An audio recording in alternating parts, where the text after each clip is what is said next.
안녕하십니까. 황태순TV의 황태순입니다. 2024년 2월 9일 설 연휴 첫날입니다. 음력으로 따지면 오늘 개묘년의 마지막 날이군요.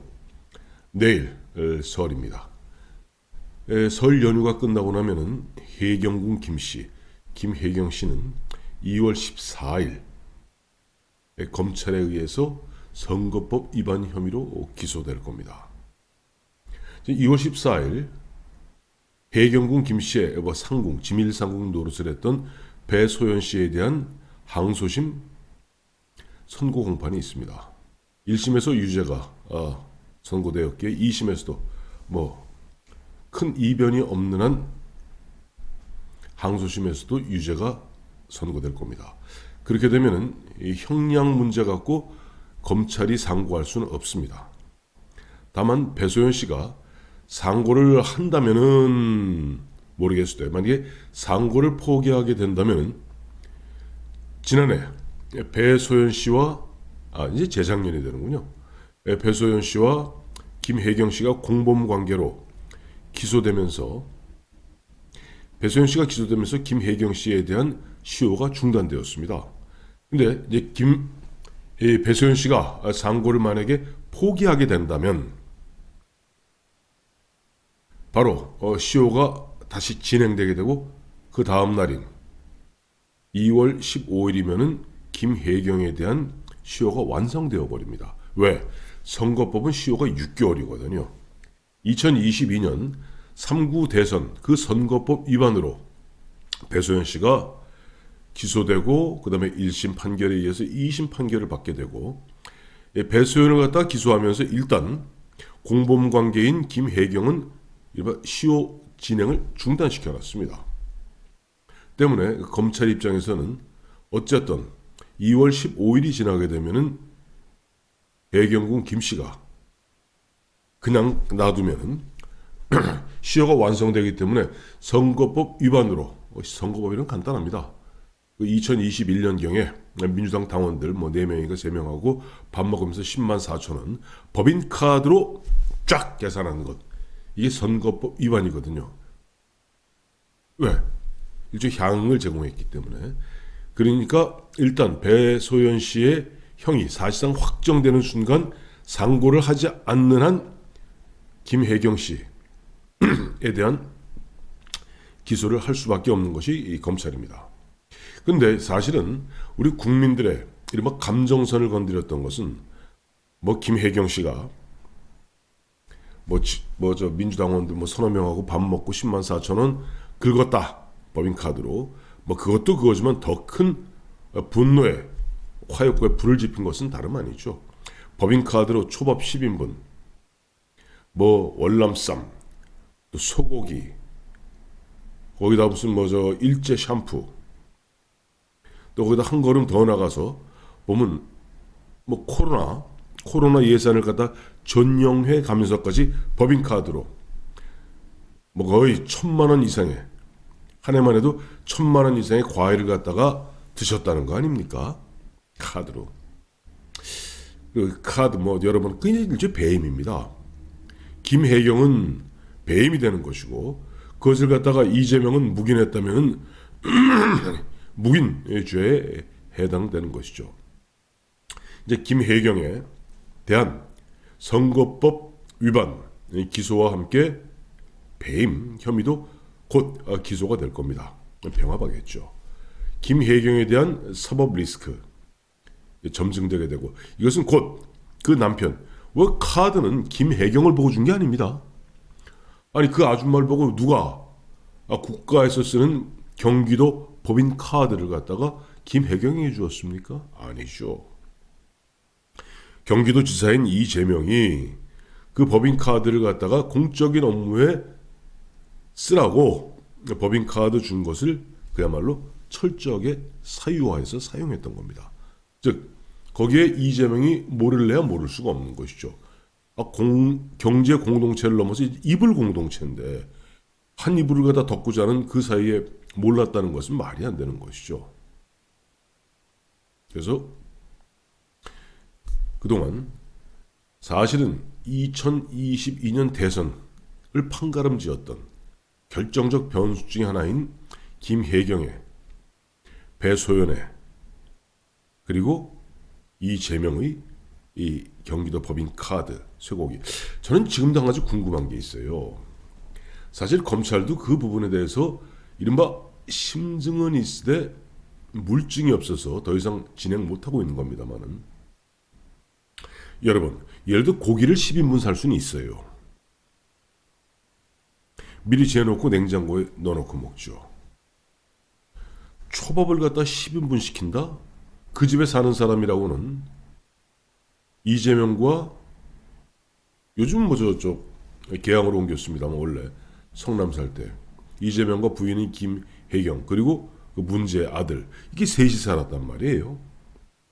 셋이서 초밥 10인분을 먹습니까? 오죽하면 공익 제보자 조명현 씨의 증언에 따르면은 배소연의 지시를 받아서 그와 같은 참 낯뜨거운 그 심부름을 할 수밖에 없었던 계약직 공무원 조명현 씨가 둘이서 얘기 나눴다는 거 아니에요? 아니 뭐 툭하면 뭐 10인분 뭐 10인분, 아니 저 집에는 어디 기생충이 숨어 사나. 영화 기생충에 보면은 그 집에, 부잣집에 그 어디 지하실에 숨어 살면서 그 훔쳐먹는 그 기생충들이 있지 않았습니까? 아, 저 집에 무슨 기생충이 사나? 아니 무슨 애가 무슨 뭐 걸신이 들렸나? 뭐 툭하면 무슨 10인분 10인분. 사실은 검찰이 의심했던 것은 사실 이재명의 집 바로 그 옆에 이른바 경기도의 무슨 공사, 그 최측근이죠. 최측근이 경기도 일종의 뭐 직원들을 위한 뭐 사택이다라는 걸 마련했다는 거 아니에요. 그리고 거기에 사람들이 들락날락해서 그것이 사실상 이재명 당시 경기도지사가 법에 허용되지 아니한 이른바 사전선거운동기구를 갖다, 그건 법 위반입니다. 운영했던 것이 아닌가 하는 의심을 하고 있습니다만은, 수사를 했음에도 불구하고 거기서 한 걸음 더 못 나갔습니다. 뭐 검찰이 무능해서 그랬는지, 아니면 검찰이 의지가 없어서 그랬는지, 아니면은 이재명과 뭐 경기 무슨 공사 그 사장, 경기도 그 사장 및 그들이 교묘해서 그랬는지 모르지만 검찰이 결국 의혹은 갖고 있을 때 그것을 갖다 밝혀내지를 못했습니다. 누가 보더라도 희한하잖아요. 이재명 집이 있고 바로 옆에 붙어있는, 바로 옆에 옆집에 경기도 산하 무슨 사택 비슷하게 쓰고 있고, 공사, 그 공사의 사장은 이재명의 최측근이고, 굳이 그 경기도 그 근처에 띄엄띄엄 있는 여러 가지 그 사택들, 일종의 사택이죠. 그 사택들이 유독 거기에만, 다른 데는 교통이 편한데 뭐 예를 들어 직원들을 위해서 아마 그런 사택을 뭐 이렇게 준비한 게 있는 모양이에요. 근데 그것도 원래 살던 사람이 이재명과 아주 각별한 사이였던 사람한테 갑자기 뭐 전세 비슷하게 얻어갖고 그런 식으로 썼다. 누가 보더라도, 그러니까 이건 무슨 뭐 흔한 이야기로 꼭 굳이 법률에 능한 선수가 아니라, 검사가 아니라, 수사관이 아니더라도 누가 보더라도 야 이거는 완전히 항상 그 옆에 있으면서 실시간으로 이재명 당시 경기도지사에게 보고하면서 대선 경선 준비를 했던 사전선거운동의 기구, 이른바 불법 사전선거운동 그 아지트였다 하는 의심은 누구나 갖게 마련인데 그걸 밝혀내지를 못하더라고요. 어쨌든 2022년 2월 초에 KBS에서 이 법인카드 이 문제를 갖다가, 전 그것도 지금도 궁금해요. KBS가 그땐 철저하게 문재인 정권에 의해서 장악돼 있을 때, 지금하고는 좀 다릅니다. 그야말로 땡문 뉴스, 문재인 뉴스를 점철하던 그 시대에 문재인이 소속되어 있던 더불어민주당 대통령 후보였던 이재명을 왜 KBS가 저격했을까? 설사 그런 뭐 제보가 있다 하더라도 조명현 씨가 그때 저 공익제보서로 그때 익명이었죠. 제보했다 하더라도 KBS는 능히 TV조선도 아니고 까뭉갤 수 있는 그런 지경임에도 불구하고 왜 KBS는 이재명에게 치명적 타격을 가할 수 있는 이른바 법인카드 문제를 갖다가 대서특필했을까? 그것도 퀘스천입니다. 아마 그런 연유로 요즘 친문과 친명 간에 뭐 끝없는 싸움 그런 것도 한번 그 단초가의 하나가 아니었나 하는 생각도 해보게 됩니다. 어쨌든 2월 14일 흔히 이제 젊은이들 사이에서는 발렌타인데이라고 그러죠. 사랑하는 연인들끼리 초콜릿을 주고받는 2월 14일입니다.